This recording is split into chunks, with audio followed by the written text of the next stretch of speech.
皆様こんにちは。宇治原実です。世界に誇る日本人の心、副題として日本人こそ聖書の民だったというテーマで皆様とご一緒に考えたいと思います。本日は7月24日土曜日、第46回目です。占領政策その1回目、公職追放の恐怖3回目になります。マッカーサーを引っ叩いた日本人、石橋湛山のことです。本日のポイントです。自民党の総裁にもなった石橋湛山は、マッカーサーの占領政策を批判しました。アメリカの新聞は、マッカーサーを初めて引っ叩いた日本人と報じました。GHQ の最高司令官、マッカーサーに立てつくなど、恐れ多くて誰もできない時代、彼は堂々と正義を訴え、マッカーサーを批判しました。公職追放の受け目に遭ってしまいました。しかし一歩も退くことなく、アメリカのマスコミに訴え、アメリカ議会をさえ動かし、マッカーサー解任に貢献しました。彼こそはレジスタンス、反骨精神の持ち主です。ここからは、日本 .com 占領期最大の恐怖、公職追放、斉藤勝久著。これも参考にさせていただきます。GHQ と渡り合い、政治家として頭角を現してきた石橋湛山蔵相は、自由党の次期総裁候補と目されるようになりました。それは吉田茂首相のライバルになることを意味していました。GHQ は抵抗する石橋を軍国主義者だと決めつけ、追放理由をでっち上げました。終戦後の混乱で食うや食わずの国民を救うため、自己の信念に従って GHQ に抵抗し、駐留費の削減などを実現させた石橋。実はこれが日本にとって非常に大きな負担となっていました。しかし吉田首相は一途な石橋に、日本は敗戦したことを忘れてはならない。進駐軍に協力してくれ。長いものには巻かれろ。と注意しました。GHQ の民生局は日系アメリカ人グループを動員しました。日本語が堪能なためです。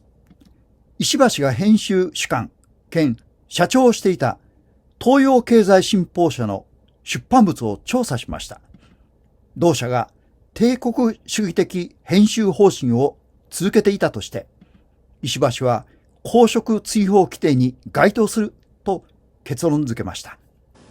しかし日本側の公職追放について検討する中央公職適宜審査委員会は、東洋経済は戦争中の10年間にも追放に該当するような記事が一つもない。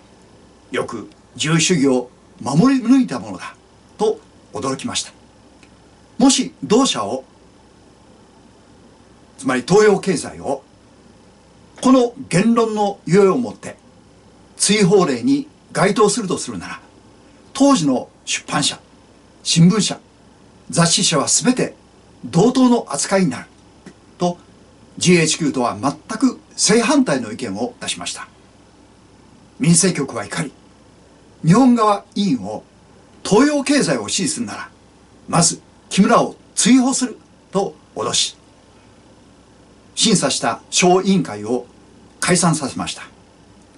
しかし石橋本人は、東洋経済が追放になれば、日本中の新聞、雑誌は追放になると平然としていました。石橋と GHQ との対立が深刻化するのは、戦時保障打ち切り問題です。戦時中、日本政府軍部は、軍需会社や民間企業に命令または契約の形で支払いを約束して生産などを命じ、企業の損害を保証していました。戦後の日本政府が未払い金や徴用されて撃沈された船舶などへの保証金を出すと、GHQ はインフレ激化の要因になると考え、実質的に打ち切りを日本側に指示しました。そもそも連合国は日本の企業が政府と共に自分たちと敵対したことに対して何らかの制裁を科す必要があると考え、戦時保障、債務打ち切りもその一環でした。しかし石橋は、この保証を打ち切れば、損害をそのまま銀行に及ぼし、ひいては銀行が預金者の預金を支払い停止にする恐れがあるとも考えました。そして、預金者に不安を与え、銀行を混乱に陥れたら、日本の経済復興を難しくすると反対し、4ヶ月もの議論を続けました。占領下で対等な交渉が許されない中で、石橋は一経済学者として見ると、GHQ 案はなっていないと GHQ 側に言い放すこともありました。彼は1946年秋から翌春にかけ、GHQ に202億円と国家予算の 36% を占めていた終戦処理費、つまり占領軍の日本駐留経費の削減を要望しました。日本側をはじめ終戦処理費を賠償に等しい敗戦国の義務としていました。しかし石橋氏は、戦後の日本にインフレを起こすのは賠償、つまり GHQ の駐留費だと指摘したのです。大蔵省の調査で、進駐軍の工事は監督が行き届かず、工事が不当に高い。地方の占領軍では勝手に工事が進められ、不当の利益を貪っているものもあると判明。石橋は国会で終戦処理費が日本経済を破綻に貧せみようとしていると説明し、京都付近のゴルフコースに2億円、軍部居住地区の増援に総計10億円などを要求されたと実例を報告しました。そして日本政府は GHQ に注意してほしい点を列挙して提出し、その内容が GHQ で大問題となりました。占領軍に一歩も引かない石橋は、強心臓の持ち主ということで、心臓大臣と呼ばれるようになり、石橋人気がどんどん高まっていきました。しかし、彼の知らないところで、追放の動きが本格化していきます。公職追放に詳しく、石橋に関する著作もある増田博立正大学名誉教授は解説します。終戦処理費は GHQ や占領軍にとっていわば戦勝国の特権であり、本来なら敗戦国側は口出しが許されない聖域に等しかったのです。丹山がその聖域を犯したことで、石橋蔵将への反発は GHQ 並びに地方軍政部に拡大し、丹山は反占領軍の中心的人物と見なされることになります。石橋人気がさらに GHQ の石橋脅威論を煽ることになりました。こうして GHQ 内部で丹山追放計画が実行段階に入りました。次期自由党総裁候補と目され、総選挙に初当選した翌月の1947年5月8日に GHQ は石橋の公職追放決定を吉田首相に伝えました。それを知った石橋は、軍国主義者という事実と異なったことで追放されるのは僕の良心が許さない。内閣にとっても不名誉なことだと思う。このまま黙ってはいない。と吉田に告げ、蔵書を退こうとはしませんでした。その夜、石橋は GHQ に対する抗議書を書き、秘書官に英訳させました。抗議書は GHQ のパージを担当する民政局に届けられましたが、石橋の訴えは受け入れられませんでした。翌16日、吉田の命令で官房長官らが訪れ、追放を発表すると伝えましたが、石橋は同意しないと拒否しました。翌17日朝、石橋は吉田の求めで会い、パージの了解を拒絶すると、吉田は強権に噛まれたと思ってくれ。GHQ は石橋に対し占領政策に背いたとして、菅も戦犯の収容所に送る代わりに追放の挙に出た、などと言いました。結局、物別れとなり、政府はこの日、石橋の公職追放を発表しましたが、GHQ の決定と同じ内容でした。吉田内閣第1位ですが、その数日後に総辞職して、社会党委員長主犯の片山内閣が誕生しました。石橋は議員資格も失い、4年余りの追放となります。彼は追放生活に入っても、内外の記者などと接触し、抵抗を続けました。占領下だったので、日本国内での報道は制限されましたが、米国では石橋追放の不当性が相次いで報道されることになりました。まずマッカーサーの占領政策を批判し、GHQ のパージを非難するキャンペーンをこの年の1月から行っている米紙ニューズウィークが5月26日号で大臣追放の裏側という記事を掲載しました。パージは日本政府が行っているというのは嘘で、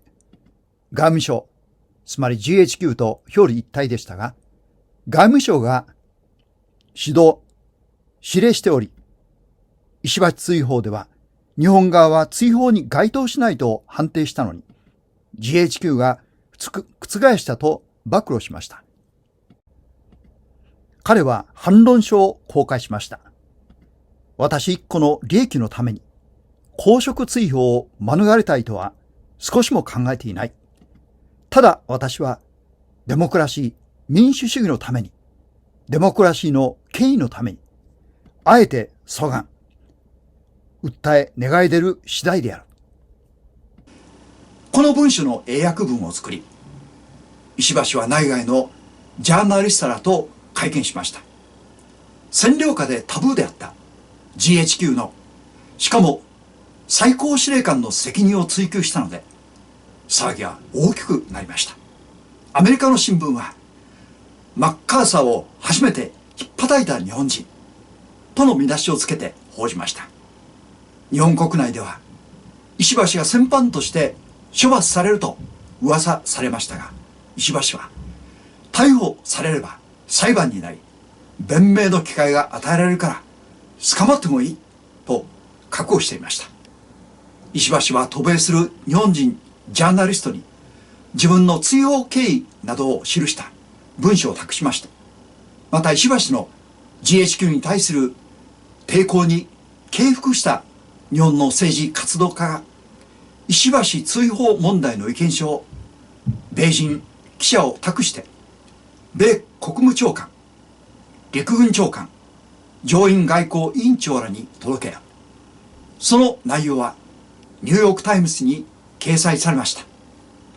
すでにワシントンでは対日占領政策が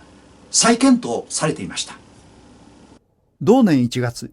ロイヤル陸軍長官の歴史的な演説です。日本をアジアの共産主義の脅威の防波堤にするとの演説が、政策転換の可能性、すなわち日本の非軍事化、民主化から日本の経済的自立への移行を示唆していました。したがって、丹山らの果敢な行為は、マッカーサーの占領政策に懐疑的で、その転換を望む米各界の重要人物にとっては絶好の材料になったのです。石橋自身はマスコミ出身なので、言論の自由を守ろうとし、同時に世界のマスコミに自分が追放された不当性を訴えれば、必ず効果があると信じ続けたのです。石橋が長い追放生活から解放されたのは、朝鮮戦争の方針をめぐって、マッカーサーがトルマン大統領によって解任され、後任の最高司令官リッジウェイが着任して2ヶ月後の1951年6月でした。吉田茂は3年前に首相の座に返り咲き、ライバルがいない間に長期政権を着々と築き上げていました。さて、GHQ 占領下の日本と2000年前のローマ統治下にあったイスラエルの状況が酷似しています。共に超大国の属国でありながら、歴史と伝統を誇る2つの民族が苦慮していました。日本でも敗戦利得者と言われる人々が GHQ に取り入り、日本の戦後を支えようとした人々の公職追放の後に入り込みました。吉田茂氏もその一人です。彼はマッカーサーと一対一で話ができるただ一人の人物、つまりマッカーサーの意向を日本に推し進めた人物です。同様にイスラエルでも常にローマの支配者の顔色を伺いながら、本音と建前を上手に使い分ける指導者たちが既得権益を使い民を支配していました。その中で語られたイエスの言葉は他を圧倒する力あるものでした。その一場面をご紹介します。この歌詞は世界的にも有名なところです。その頃、パリサイ人、つまり指導者たちは出てきて、どのようにイエスを言葉の罠にかけようかと相談した。彼らはその弟子たちをヘロデ島の者たちと一緒にイエスのもとにあって、こう言わせた。先生、私たちはあなたが真実な方で、真理に基づいて神の道を教え、誰をもはばからない方だと存じています。あなたは人の顔色を見られないからです。そこでどう思われるのか言ってください。税金をカイザルに納めることは、律法、旧約聖書にかなっていることでしょうか？かなっていないことでしょうか？イエスは彼らの悪意を知って言われた。偽善者たち、なぜ私を試すのか。新約聖書マタイの福音書22章。イエスに敵対する人たちのイエスの評価は次の通りでした。1、真実な方。2、誰をもはばからない。3、人の顔色を見ない方。4、真理に基づいて神の道を説いておられる。イエスは当時の指導者たちを激しく糾弾されることも多々ありました。またローマの総督ピラトの法廷でも、ご自分を裁くピラトに一歩も退くことなくいつめられました。人の顔色を伺うことなく、常に真理に基づいて語るお方でした。彼は十字架につけられましたが、彼の言葉と生き様は2000年経った今日も世界中に影響を与えています。石橋丹山も信念を貫き、たとえ GHQ であろうが、マッカーサーであろうが、少しもひるむことなく、信念を貫き通した生き様でした。これを日本国民から覆いたい力が、彼の存在を小さくしています。今日の政治家を見ているとき、米国や中国に忖度する姿があまりに浅ましく映ります。私たちの祖父たちは丹山のように、欧米列強諸国を相手に一歩も引けを取ることなく、信念を押し通したことに誇りと痛快さを感じるのです。皆様はいかがでしょうか？私たちには忘れてはならない、どうしても語り継がなければならないことがあると思います。それは戦争の悲惨さだけではなく、日本人としての誇りではないでしょうか。世界に感動を与えた日本人の素晴らしさは、信念を通す国民でした。それではお知らせです。次回第47回目7月31日土曜、毎週土曜の予定です。公職追放の恐怖4回目になります。敗戦利得者が政界を支配。GHQ の占領政策に協力し、自分たちの権益を広げた敗戦利得者たちがたくさんいました。その中でも政界に救った人々は今も GHQ の片棒を担ぎ、日本の復興の妨げとなっています。よろしければチャンネル登録、ご感想いただければ嬉しいです。